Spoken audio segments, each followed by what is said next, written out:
HorseCenter, everyone. I am Brian Zipsy, and as always, I have the great pleasure of being joined by my co-host to the East Coast. That's Matt Schiffman. How are you today, Matt? I am good, Brian. We're back to Saratoga. We got 3-year-olds again and some fast sprinters. Absolutely, Matt. Del Mar's got some big races this weekend. We are going to focus on Saratoga. We are going to look at Del Mar sometime soon in the near future. And of course, the 3-year-old division is heating up again. Last week we had Go Rocket Ride pull a 12-1 upset in the Haskell, Matt, and I think that was your top pick. It was my top pick. Hey, even a blind handicapper finds cash every once in a while, and I actually bet on that horse. Got with the fixed odds wager when I walked into Monmouth Park at 11 a.m. I said, "Oh, let me look and see what the odds are." Go Rocket Ride was 9-2. I figured, maybe I could get 6-1 or something like that, and I got a lot more than that. Yeah, that's nice money, Matt. 12-1 on a horse that should have been 12-1. How about Mike Smith? Going on 58 years old, Matt. He's still winning big races. Gave Go Rocket Ride a really nice ride. I remember when he won the Haskell with Holy Bull, and that is going back more than 3 decades, I want to say. So good for Mike Smith. Good for you. Good pick. We're going to be talking about some good horses this week at Saratoga. There's our cover boy, Elite Power, and I think he's the way he's been rolling, Matt, that name suits him. But first, we're going to talk about the Jim Dandy. Saratoga has been plagued by short fields in graded stakes so far this year, and they have a small field for the Jim Dandy, only 5 horses. But the good news is all 5 of them are good horses. They are good horses. 4 of them, Brian, are graded stakes winners. We got horses from the Kentucky Derby, from the Belmont Stakes, and the 5th horse is a pretty fast, promising, lightly raced Brad Cox horse in Saudi Crown. Yeah, well, you mentioned 4 graded stakes winners. Saudi Crown missed being a graded stakes winner in his 3rd lifetime start by a nose last time. So impressive start to his career. 2 nice wins at Keeneland and Churchill Downs. And then he went head and head down the stretch after setting the pace in the Grade 3 Dwyer, and just got beat by a nose by a decent horse in Fort Bragg. He was game. He's fast. There's not a lot of speed in here, Matt. Let's throw up that Timeform US Pace Projector right away on the Jim Dandy, and you'll see that this favors horses on or near the early lead. The only true speed in the race is Saudi Crown. Now he's going longer, 2 turns for the first time. He's facing really top horses for the first time, but that's an advantage for Saudi Crown. Yeah, it is, Brian. It's a big advantage. And, considering, like you said, that he's being asked to go farther than he ever has, and around 2 turns for the first time, being able to get out front, maybe loose on the lead, and get into a nice, steady pace would be a good way for him to possibly accomplish those firsts. Yeah, Saudi Crown becomes dangerous, even though he is certainly stepping up in class. Like I said, 3 good races to start his career. An interesting horse for trainer Brad Cox, who actually, Matt, has 3 of the 5 in here. There's 60% of the field is Brad Cox. It's like a Chad Brown turf race. But of course, there's some good Brad Cox horses in the race. And we should start talking about Forte now. Irad Ortiz Jr., the 2-year-old champion. He's the morning line favorite. We listed him at 7-5 on our morning line, Matt. I think he'll probably be lower when they spring the gates open Saturday afternoon for the 1.8 Jim Dandy. Yeah, certainly wouldn't surprise me if he's lower than that, and probably deservedly so.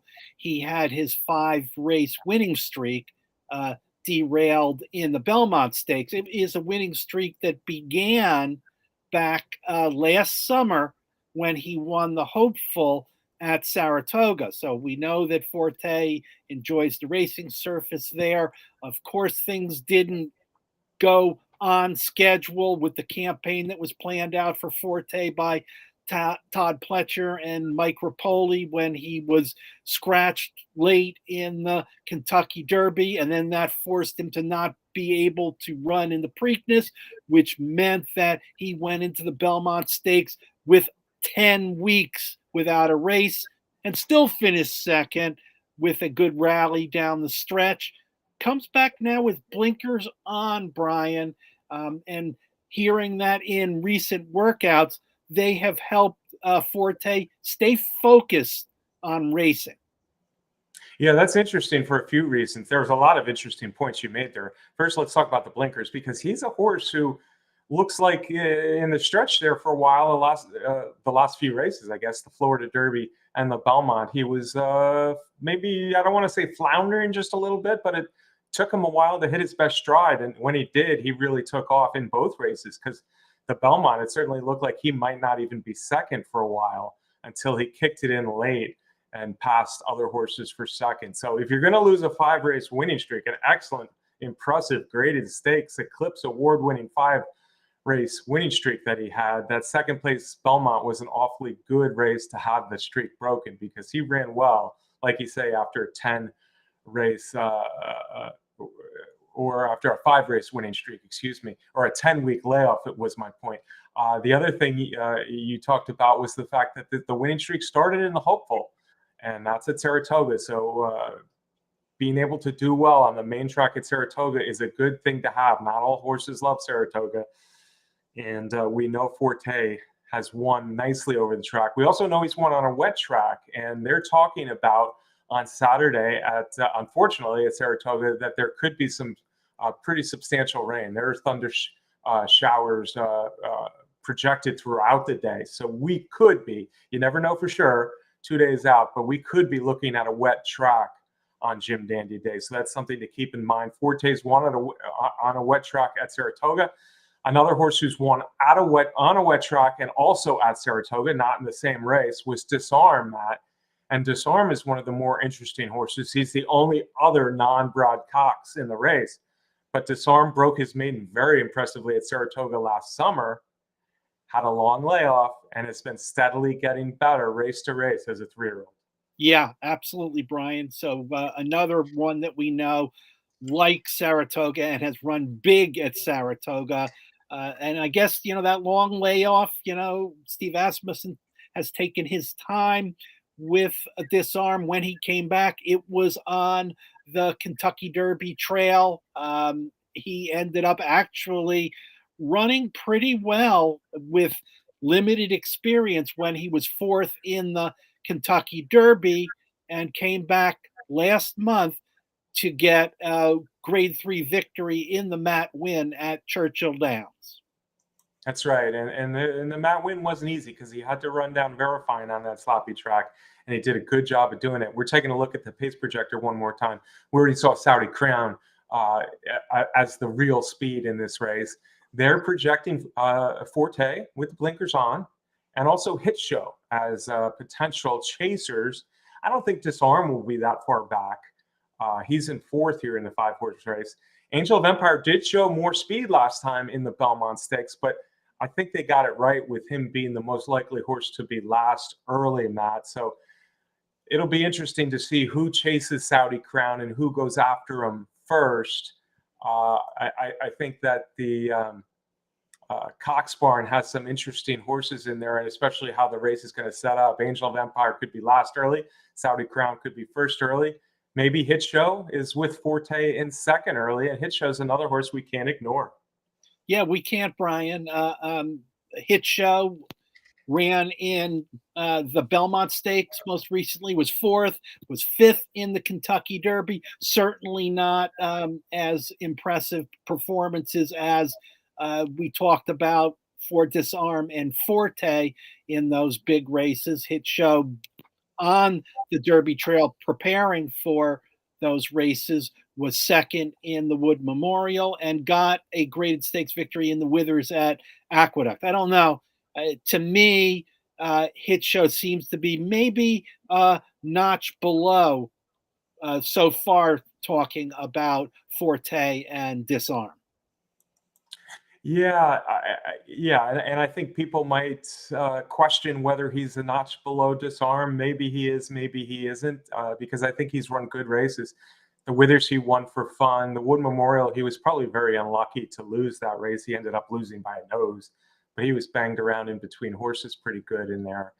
And the Derby, don't forget, he showed a little bit of speed and stayed on well to be fifth. And last time he was fourth, that heated for fourth with his more respected stablemate, Angel of Empire.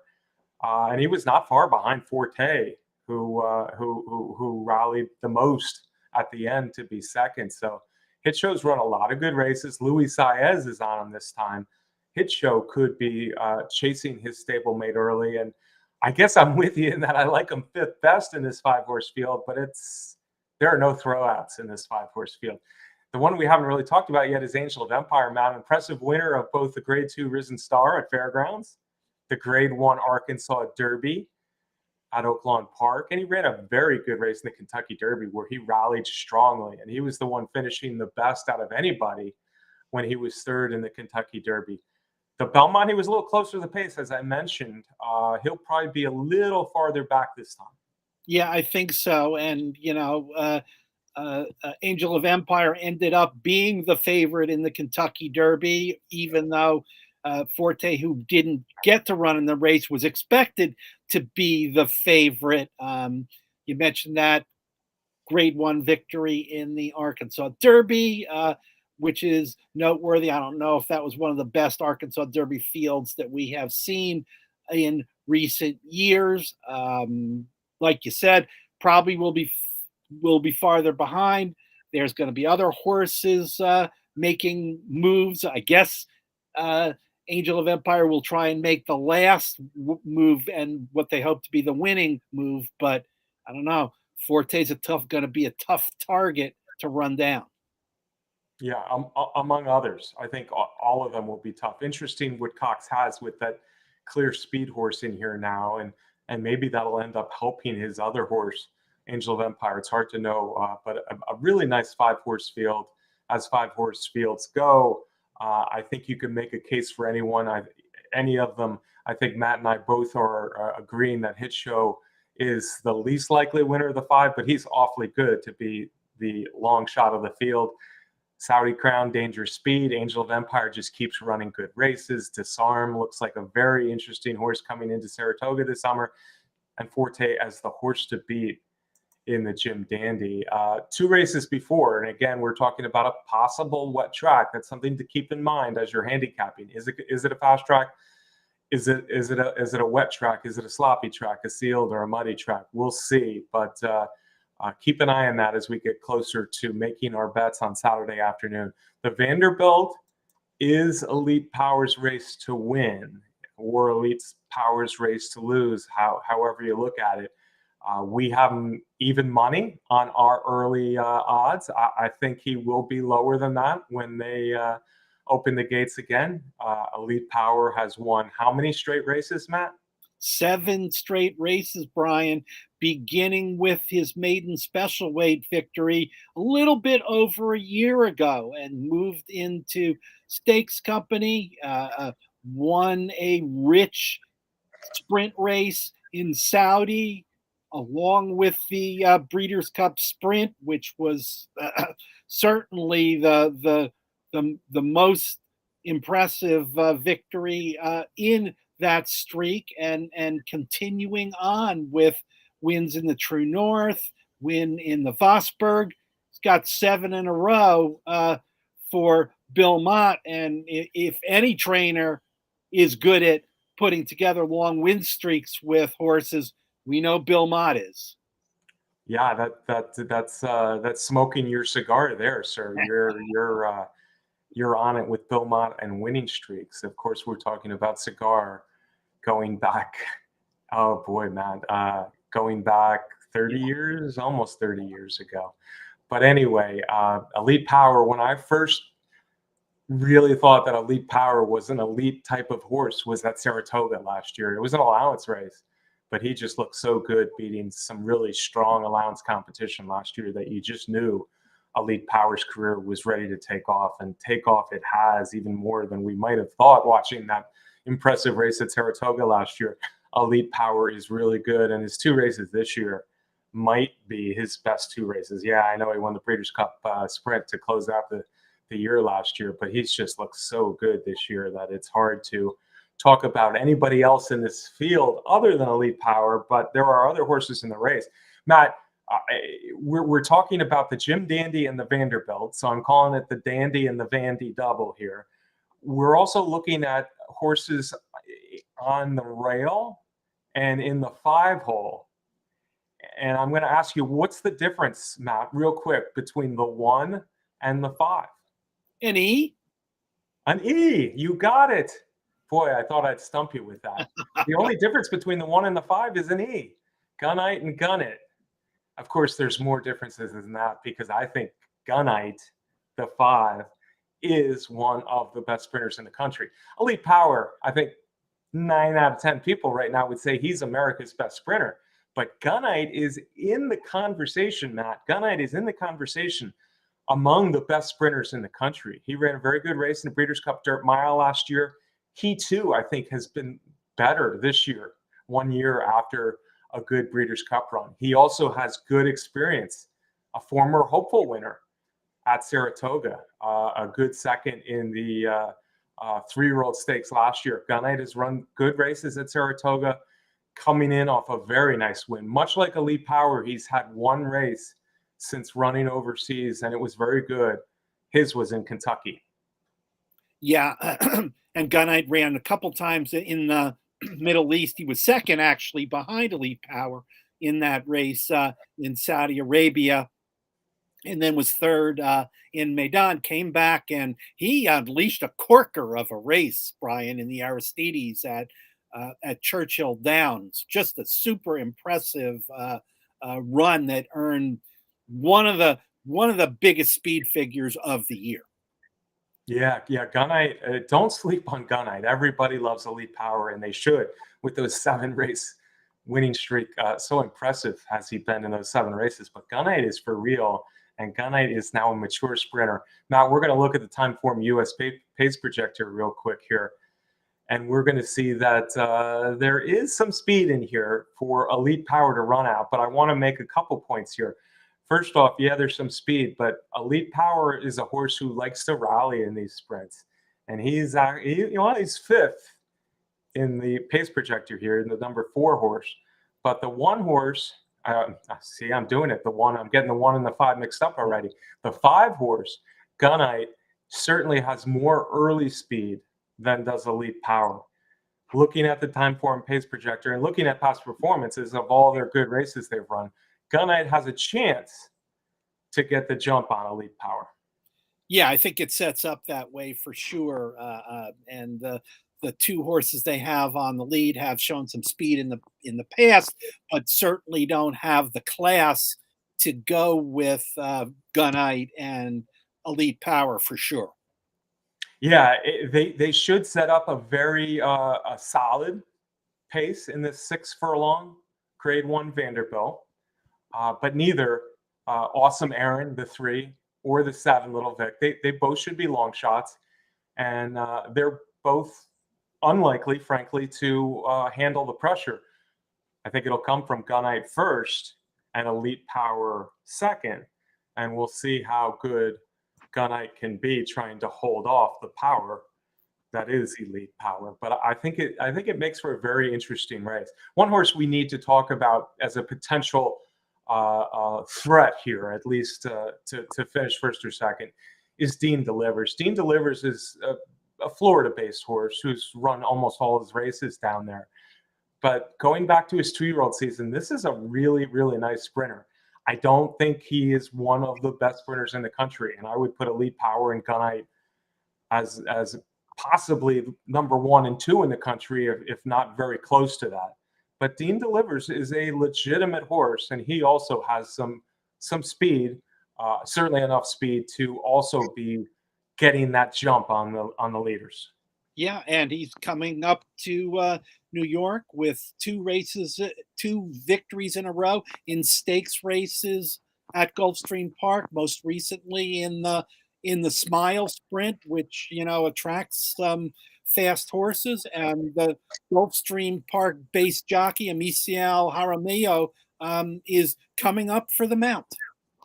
Yeah, Dean Delivers is a nice horse, and I think that win in the Smile was his best race of his career. So maybe we shouldn't take that too lightly, although we are looking again at some really sensational sprinters that he's going to try to beat as he comes up to Saratoga in Elite Power and Gunite. Two very interesting races at Saratoga, Matt. They're 2 races apart. There's an allowance race in between. So the Vanderbilt will come first. 2 races after will be the Jim Dandy. But these are races with Eclipse Award ramifications. They're Grade 1 races, and they seem like it, even if it's not the biggest field, especially in the Jim Dandy. We're going to do our top picks for the 2 races we talked about already early, and then I have some a little bit more talk. A few subjects I want to get going with you that have happened recently up in Saratoga before we call it a show, Matt. But we're going to do top picks first. We're going to start with the Jim Dandy.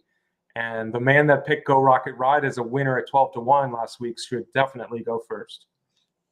I will do that, Brian. I can tell you right now, I'm not going to be giving you a 12-1 shot to win either one of these races. Matt, people are expecting you to pick a 12-1 shot now and that horse to win. So you have to pick a 12-1 shot. Well, I wish I could. I'm sorry, Brian. You know me. They know me. You know, I don't pick long shots for the sake of just picking them. I liked Go Rocket Ride to win that race. Even at 5-1, I would have been happy. I was tickled with 12-1, but I'm not giving you that this time. We got a couple of horses in these big races that are just flat out excellent horses, and I think in the Jim Dandy that Forte coming off the Belmont Stakes, which will certainly help him be back on a favorable kind of schedule. We shouldn't forget all of the good things that Forte did in that win streak. I have to go with Forte to win Jim Dandy. All right. So Matt is going Forte in the Jim Dandy, and I'm going to disagree. I'm going to pick against Forte. I'm going to pick a long shot. I don't think it'll be 12-1. The problem with Forte for me is I just think everybody's thinking like Matt or thinking similarly. Forte is such a nice horse. He's won at Saratoga. Even his one loss in the last almost a year now, he ran a very good race, and he may have needed the Belmont to an extent. Fletcher has horses ready to run in a race like the Jim Dandy. A lot of reasons to like Forte. And for that reason, I think he's going to be 4-5 or so, 7-10. I don't like those odds. He's coming out of the Belmont. Some horses drop down from 12 furlongs to 9 furlongs really well. Some don't, though. Some are just a little bit duller coming back. I don't know if that'll be the case for Forte, but I see this as a very good race. And I see these horses, these 4 other horses in the Jim Dandy, as closer to Forte than I think most people think, or than the odds will be showing on Saturday. For that reason, I'm going to try to beat Forte at very low odds. And Disarm is my horse. I like the fact that he's got a big race over Saratoga, and I really like the progression. While some of these horses are coming out of the 12 furlong Belmont, Disarm's coming out of a nice win at 9 furlongs last month.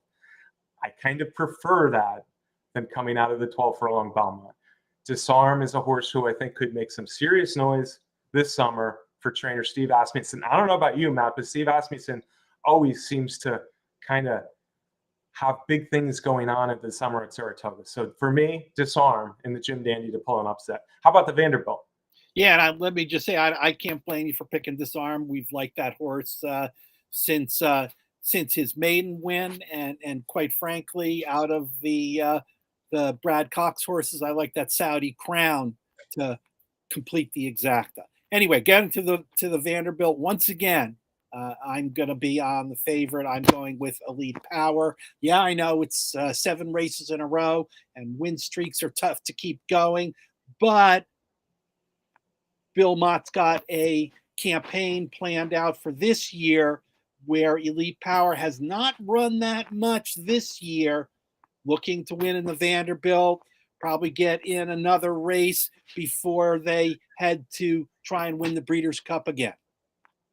Yeah, and there were some reasons that I picked against Forte at odds probably below even money. It's harder for me to poke any holes in Elite Power. I mean, he has just been a sprinting superstar since that winning streak began, and he will be tough over a track that he's already won at.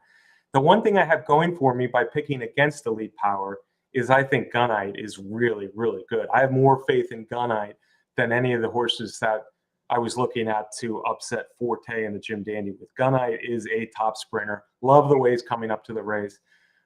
Like I said, Asmussen seems to just bring horses up at this time of the year to Saratoga ready to roll. I did kind of say Gunite might get first jump on Elite Power. I also think our morning line where we had him even money 2-1, there probably will be a bigger difference in the odds. So I'm taking a shot, and I'm doing it again with Steve Asmussen. I'm going to pick Gunite to upset Elite Power in the Vanderbilt on Saturday. Two big races at Saratoga, Matt. We're excited about that. Nest returned on Sunday in the Shoe V. We didn't really talk about the Shoe V. 4-horse race. I don't like those 4-horse races, but Nest got the jump on.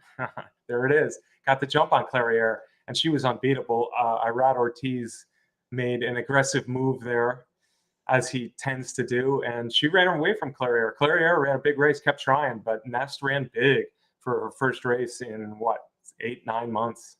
Yeah, that is for sure. Nest was best in that 4-horse field, and credit to Todd Pletcher because Nest has had some setbacks. Had I think a lung infection or something along the way, and was way delayed in making her debut for this year. I think Pletcher would have liked to probably had her in a race at Belmont Park in the spring, early summer meeting, but she came back gangbuster. Yes, she had the pace advantage and she took advantage of that, but didn't slow down and wasn't given any ground to Clairiere, who has been so impressively determined in late stages of races so far.